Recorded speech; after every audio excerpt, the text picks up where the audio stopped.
everybody, and welcome back to another episode of The Male Perspective. I am your host, Lana Reid, and today on this day, I have with me a gentleman by the name of Michael Hugue. He is a graphic artist, a visual artist, a brand strategist, and I'm looking forward to hearing more about the artistic energy that he has put into this world. But first and foremost, as I always do, I take a quick moment to pause, say thank you to you for making time for me today. Time is a gift. Once we give it, we cannot to get it back. So I appreciate you taking this time to sit down and talk with me today. And with that, sir, welcome to the show. Thank you. Thank you for having me on board. And I'm just happy to be here. So whatever, I'm open and ready. Awesome. Now, as I was getting ready for today's show, as I usually do, I kind of scroll through the guys' Instagrams. And one of the first things I noticed when I was looking at yours is some very, very beautiful artwork. And I think I see some in the background. So my first question, sir, is when did you pick up a paintbrush? I really picked up a paintbrush, I say my junior year of high school, I may say. Oh. Managed my senior year.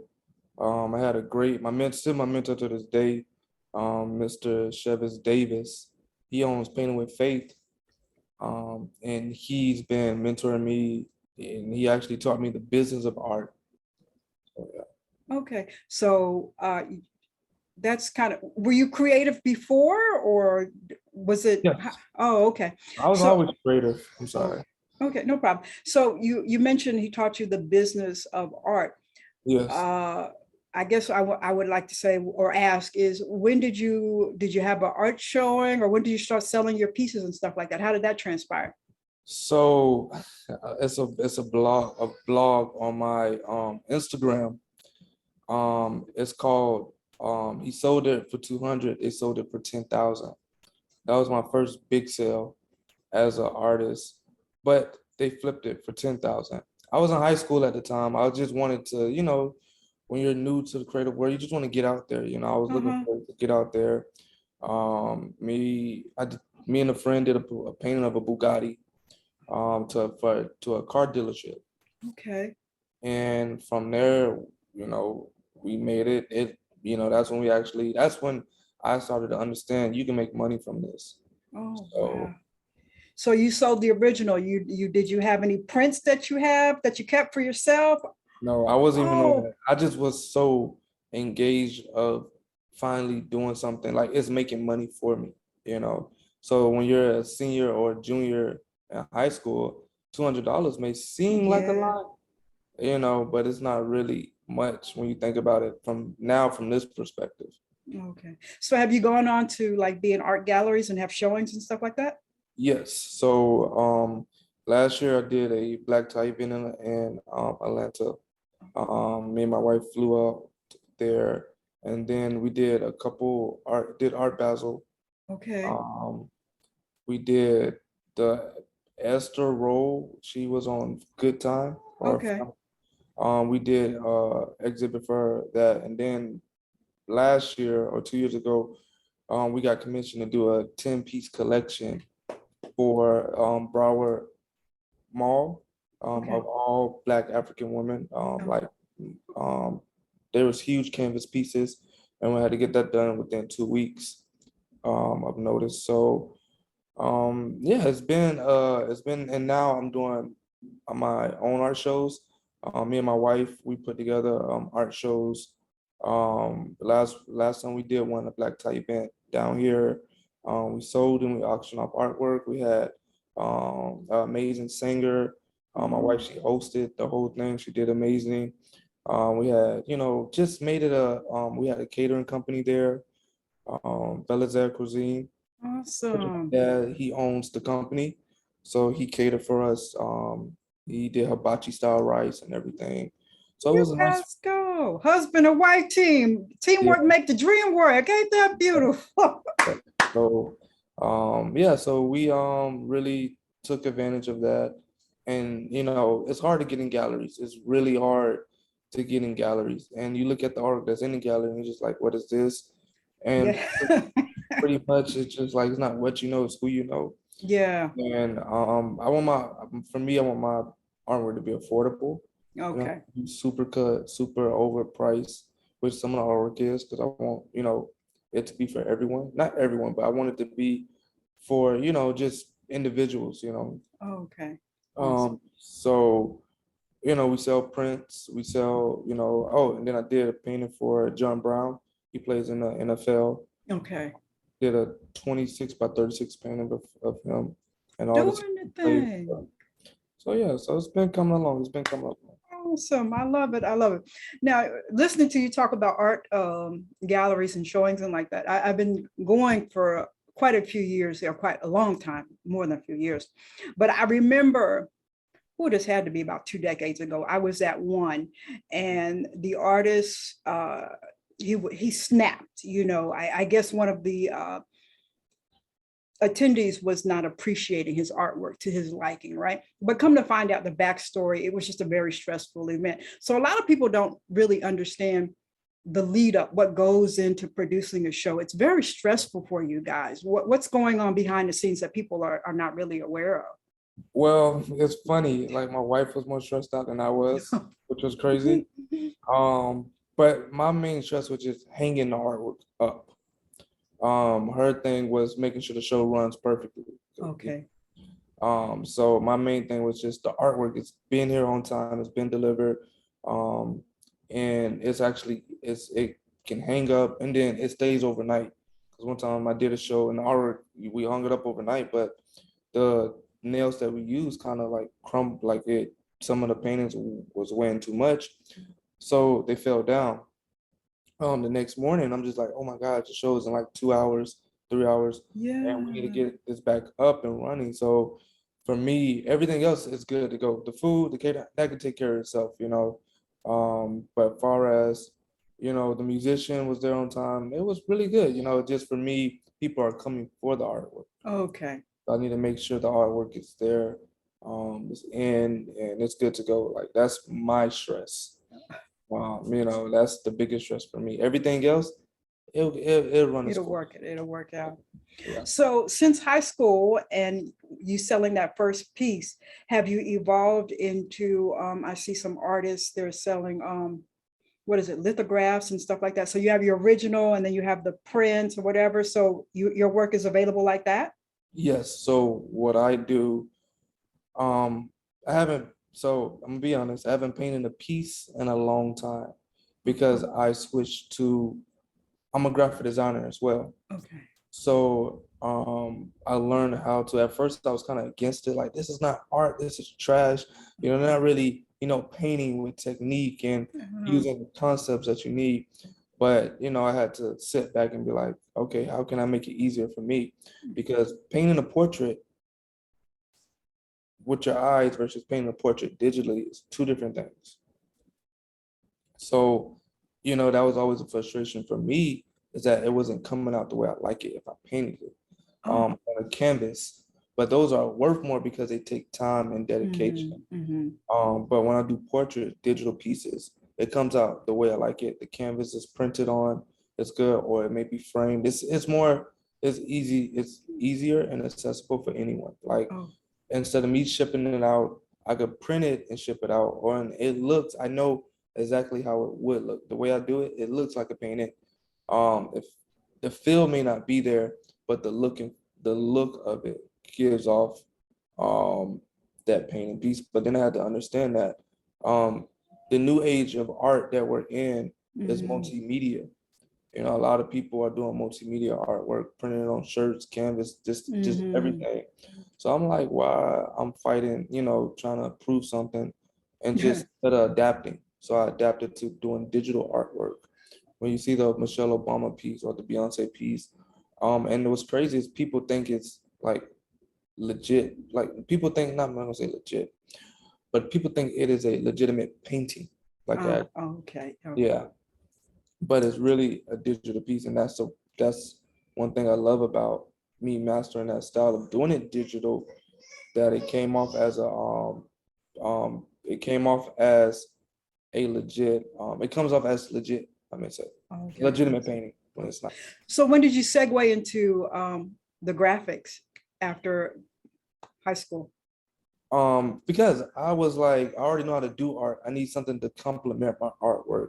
A lot Okay. of times as creators, we want to go into the field because we love it, Okay. but not, sorry, that's Look, the, look, little mama wants to be in the interview. That's okay. yeah, she's having her fussy fuss. But with the artwork, it was just like as an artist, like as a musician, you want to go and study music, but go study the business of music. Go study the business of art. Study the business of something because graphic design has opened up many doors for me, and I didn't want to go in as just another artist. Okay. I had art skills, but I needed something to complement my artwork because of in the long run, I'm gonna need money. Mm-hmm. And as an artist, this whole starving art, it's the liabilities of going to Paris, France, and doing all these things. It's beautiful, but people don't tell you the real story in the background behind getting there. It's Yes. not a one-way trip. Yeah. I mean, it's not a like one road. You just go straight. It's all these curves and mountains. So I was just like, how can I complement my artwork? And I was like, let me look into graphic design. Mm-hmm. And from there, I was like, I'm a major in graphic design. And that's what I have done. And it just opened up my eyes to so many things because they both complement each other. Awesome. Awesome. Yeah, that whole romantic vision of the struggling artist, and I'm going to rent a flat in Paris for like $20 a week. And that's not reality. We got bills to pay. So, and I see there's a little one in the background. So we definitely have bills to pay. So we have to take care of that. Um, I, with the graphic artist thing, when did you segue into designing for customers and branding and stuff like that? How did that all evolve? In college, as I Okay. got more into it, I was struggling with, and this is something I just came, to understanding myself. So for so long, I tried to divide the art and try to divide the art and the graphics. Excuse me. But I was doing myself. I wasn't doing service to myself because they Gotcha. both complement each other. Okay. And one minute I was hot with the art, the next minute I was hot with the design, and it was just back and forth for years instead of me actually really honing on both of them. Because Okay. one is it's like two peas in a pod, Okay. and I always try to split them up, and this is that. And in college, I struggled with that as well. I don't know if I want to be an artist or a graphic designer. I was in an art studio, but I was a graphic design major. Um, so, because I went to art college, Miami International University, where, Okay. I study art and, how to design and actually how to hang up gallery paintings and do all that. So I got my full run there. But as I got older, um, I just learned to use both of them. And I started a t-shirt brand because I didn't want to be a starving artist. It's like I got to Oh, be another way out here to make money. So I did the t-shirt brand. I used the graphics to help brand and understand the concept of design and, building um, a, a brand identity. So I okay. did that for a while. We got into stores, Cool J, Survival. Um, we did, and then we were selling overseas. And then, Awesome. once I got married, things hit. So, all right, that's how to take a back seat. Okay. And then now, I'm like, okay, probably I don't want to do the t-shirts anymore. I don't want to do that. Let me go into building brands and doing brand identity. But I was still doing the art I was still doing the art regardless. Okay. Um, That'll stay with portrait, portraits here and there. And now where I'm at now is doing brand strategy. you. Okay. Okay. Well, let me talk about that, the being a brand strategist, and explain something to me or break something down for me. When it comes to, like, say, Jay-Z and Rihanna, is that a brand, a business, or a person? What is that? Good question. With Jay-Z, he's his own brand, regardless. He can put his name anywhere, but he's more of a personal brand. Okay. You have McDonald's, which is like an actual brand. Okay. There's multiple chains of McDonald's that carry that same identity across the board. Okay. But with someone like Jay-Z and Rihanna, they have like Rockefeller, which is a brand, but Okay. Jay-Z is his own brand. Gotcha. Okay. Okay. Of a So, personal brand, I'm sorry. okay. So when a business is, well, I guess I should ask, the branding coach, the services that you provide, what all does that entail? And at what stage of a business should somebody come and seek somebody like you out? Um, when they actually, and I had to, come in to, consideration with this as well, is that they have to be wanting to grow their brand. Because Okay. when I learned when businesses start, I used to try to go out to small businesses. Okay. The startups, let's get them out. That's the best place to do it, but they really have no money. Uh-huh. So the thing is with that is that, they're in it for the business right now. They didn't get to the branding yet. And I worked with someone just recently. She had the business down pat. Gotcha. She was making the money. She was doing it for years, just making the money part of it. But she wanted to attach herself because the thing was, if she moves away from it, then the business go down. The business will go down. Okay. But if people knew her brand, no matter who's running the business, once they know her brand, and we look at it now with Apple. Apple is a multi-million-dollar business. Steve Jobs dead 10 Yeah. years ago, but his business, his brand is still running on. Gotcha. So people are not attached to the face; they're attached to the product or the productivity, Gotcha. or you may say the brand. Gotcha. So when people are willing to get to that point where they don't want to be attached, they can step away from the brand. They can step away from the business or the brand and still make money, if that makes sense. So when Gotcha. they're ready to get to that point of the business. Gotcha. Got you. Now, as I said, I was on your Instagram scouring through everything, being nosy and everything like that. One of the videos I saw you talking about brand purpose, and I found that interesting because a lot of times brands, especially with new entrepreneurs, they don't really understand this whole brand purpose. So let's say you have a client in front of you and he's like, Michael, I'm going to go into mobile car detailing. And you're like, okay, well, what's your purpose? And he's like, well, man, I'm going to wash cars. I mean, but purpose is bigger than that, I'm assuming, right? Yes. Yes. Okay. The reason I say that, when it comes down to branding, and like I say, like I used to do logos, like, hey, I could do your logo for you or whatever they may need. But I was just giving you a car with no keys. You didn't know you had the car, but you didn't know how to drive it.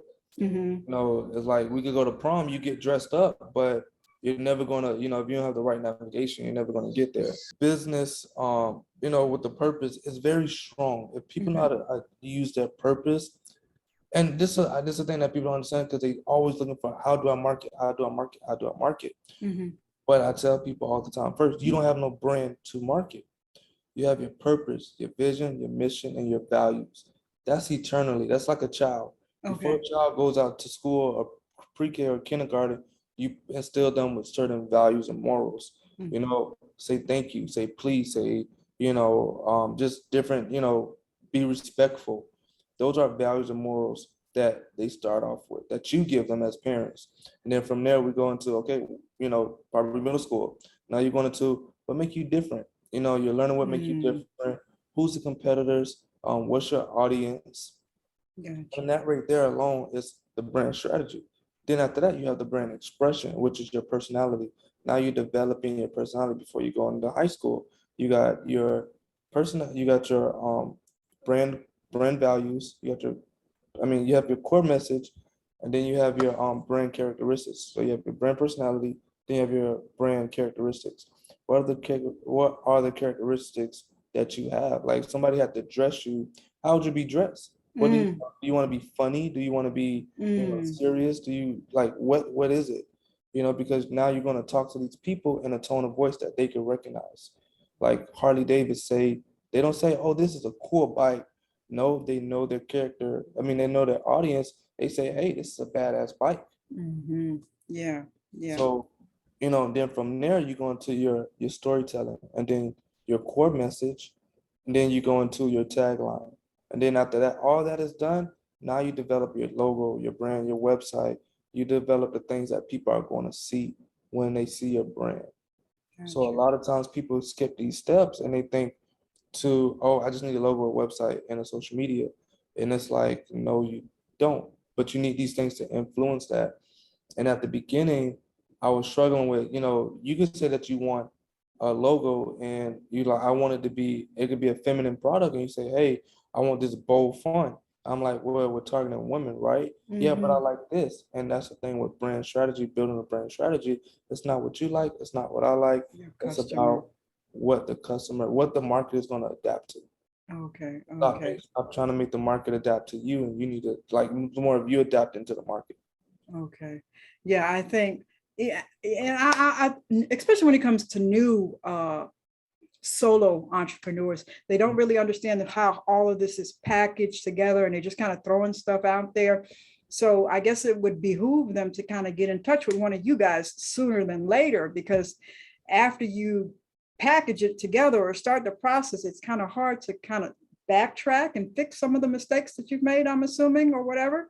Yep, and then they're so in tune to what they're doing that sometimes they don't want to change. Uh, So it's like, it can be a headache, but that's why, they have to, if they can meet the, like I say, for us, hey, we're not well, if I put it in, health term, you go to a doctor and like, doctor, I got a headache, and he can say, hey, take this Tylenol and you'll be good. And you'll be like, yeah, I know, I'm already, figured out what I need. I researched it myself, so just, yeah, this Tylenol will work.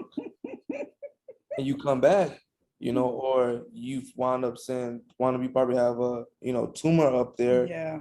And who fault is that? The doctor fault or your fault? And most likely it's, it can be 50-50, if some may say, and sometimes it may just be the doctor fault because he probably should have been doing a diagnostics on what's the real problem. And Okay. what brand strategy is more of a diagnosis of, okay, why are we not, where's the problem at and how do we solve it? True, true. Now, when a client comes to you, when we discuss expectations, and I've had the pleasure of working with a few creative individuals such as yourself before, but when we're talking about logo designing and building marketing and packaging and stuff like that, I've seen people come to you guys and say, I need it in a day or whatever, but you really need to kind of give you guys time to wrap your head around the whole concept or whatever, right? Mhm. People can't just really be like, come on now, Michael, just do it for, why can't you just do it for me now? Yeah, no, that's not realistic. If they want it done in a day, you have Fiverr, go to Fiverr or go to places, and that's the thing is like people want what they want, but they're not willing to pay the price. Gotcha. And my thing is that, I have to do brand strategy first. Like I'm a brand strategist before I'm a designer. Okay. We can't meet that, then cool. There's no worries. It saves me a headache, saves us, saves both of us time at the end of the Mhm. day. So, it's putting up boundaries and healthy boundaries, because it's a lot of, young designers out here or people that just, they do a lot of DIY, Mhm. that they do these cartoon logos and nothing against it. But Yeah. if you want, the nice, well done, thought out campaign that's gonna, in the long run help you out, 10 years from now, like a roof, you get a roof done in your house, it lasts you like, at least a good roof lasts you probably 12 years, Yeah. if I'm not mistaken. You're probably paid 5,000 for 12 years. You can't beat that. Can't beat that. Can't beat that. Now, I was on your Instagram and I noticed you use the color yellow quite often. Is there a reason why yellow is there? Yes, because the values that I represent, which is creativity, knowledge, experience. So values represent color, and I use those the colors yellow and blue to represent creativity and knowledge. Okay. My alma mater colors UCLA yellow and blue. So I Oh, was like, I paid attention to that one. wow. Now, you offer like the full package deal. Like you said, that somebody wants something real quick, they can go to Fiverr, but you are the like the total experience, and you help businesses in every area of their marketing. And one of those things that can be overwhelming is social media. I tend to kind of don't like it. I do it because I have to do it, because it's so time consuming. Yeah. So do you have to be on all these platforms?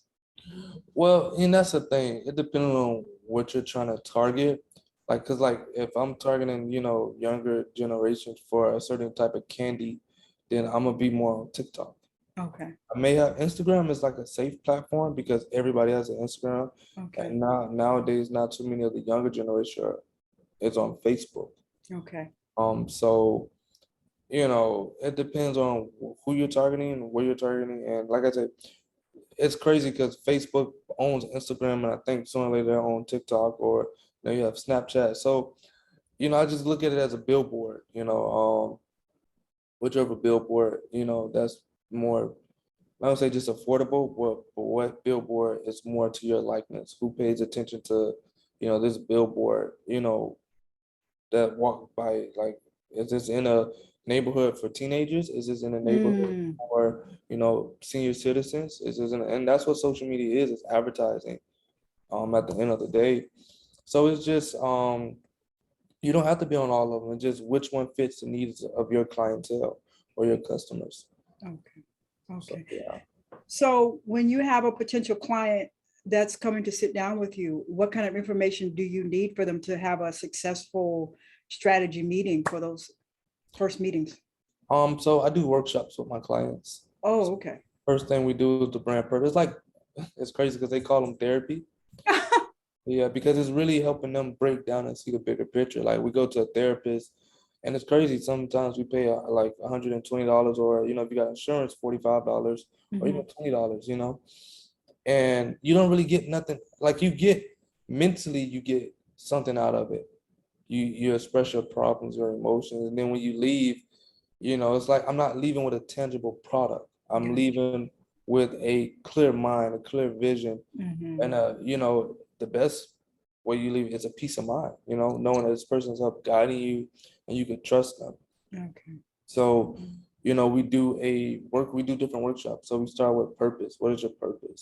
We Okay. break down um, we call them three circles. It's the how, what, and why.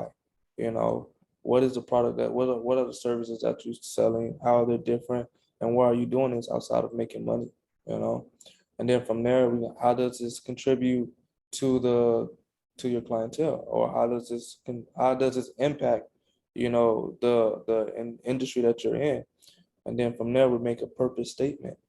And it really have them thinking, because a lot of people don't know the why behind what they're doing. It's not Mhm. about making money. It's about, like, you use Tums and Doves, for example. Tums, their purpose was, and they market from their purpose. Like, once you figure out your brand strategy, then you can figure out where you want to market from. Gotcha.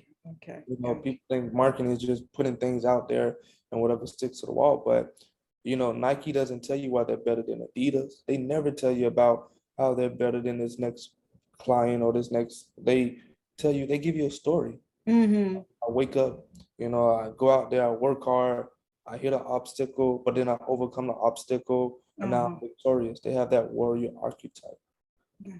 And now everybody wears Nike because they believe in that story of what Nike has shown them. Uh-huh. Like, every time you put on a Nike, you see the Nike swatch, or even if it's, as a sports player, you feel like you're going to be in one of those commercials. You can see yourself in this type of state of mind if you're playing sports. And I'm an athlete, so every Ah, time I put on Nike gear, I'm you the like, man.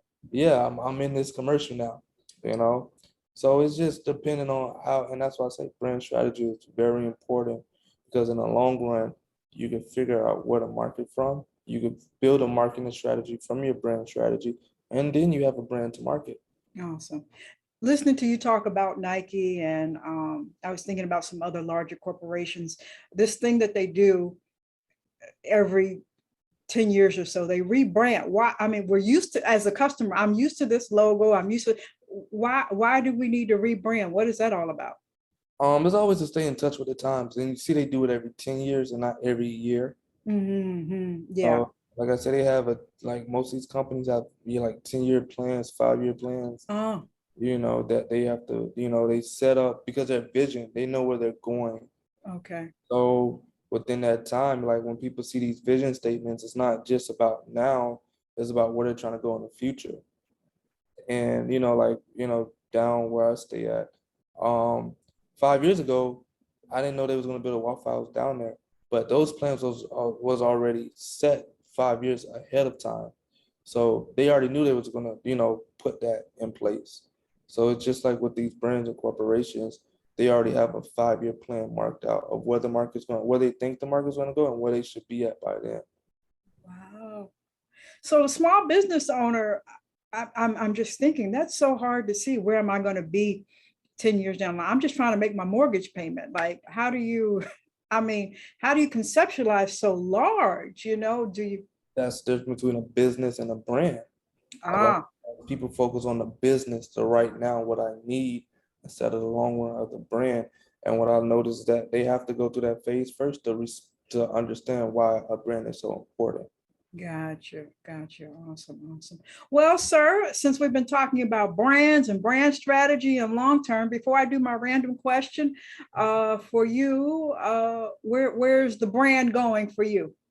For me right now, as I go back into this little journey, um, I think I'm going to personally focus on, branding, Mhm. but more importantly, I'm gonna focus on building the arts back up, Okay. going back into my vision of having a gallery, work on art shows throughout the town, or the city, you may say, and just build that back up. I want to be now known for portraits, portrait artwork and stuff. Okay. Okay. So I'm gonna use the branding to, like I say, now push the business of the arts. Okay. Okay. Awesome.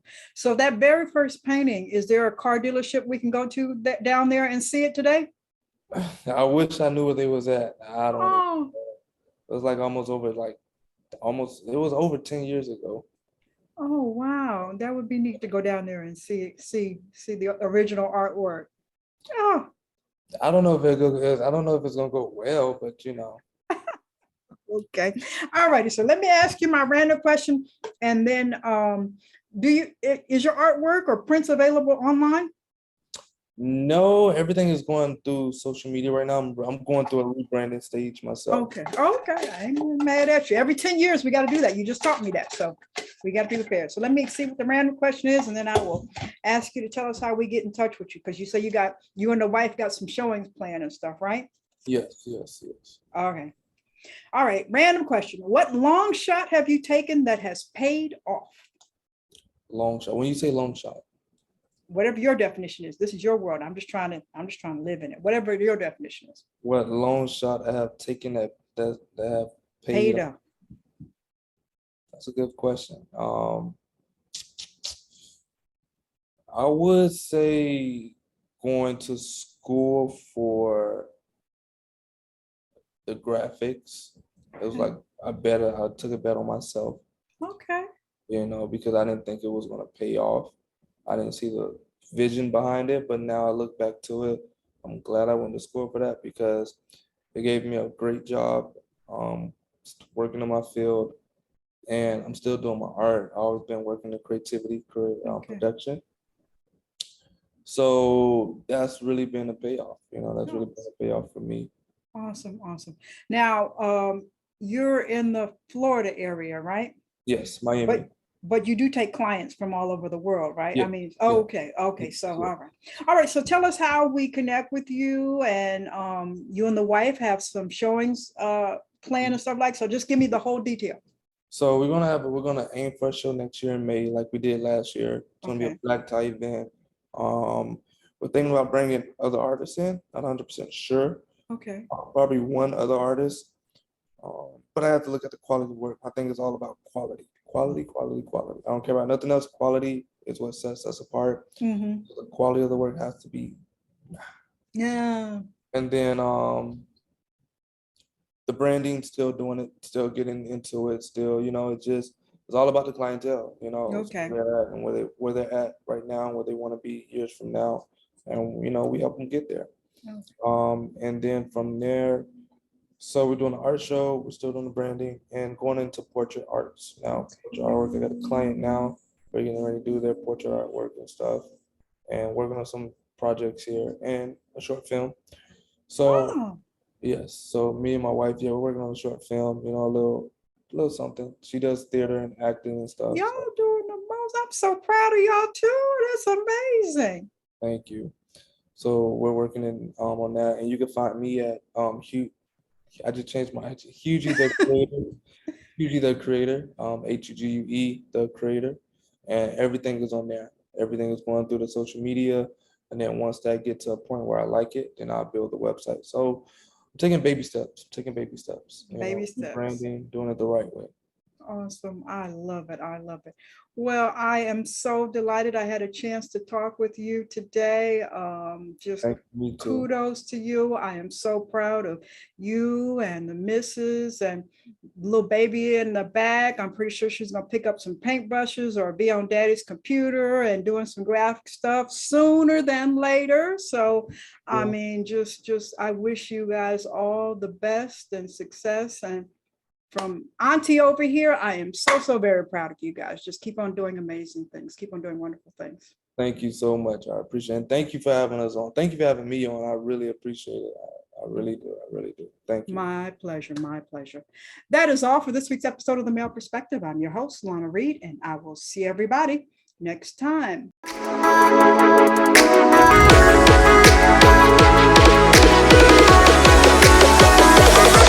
Oh.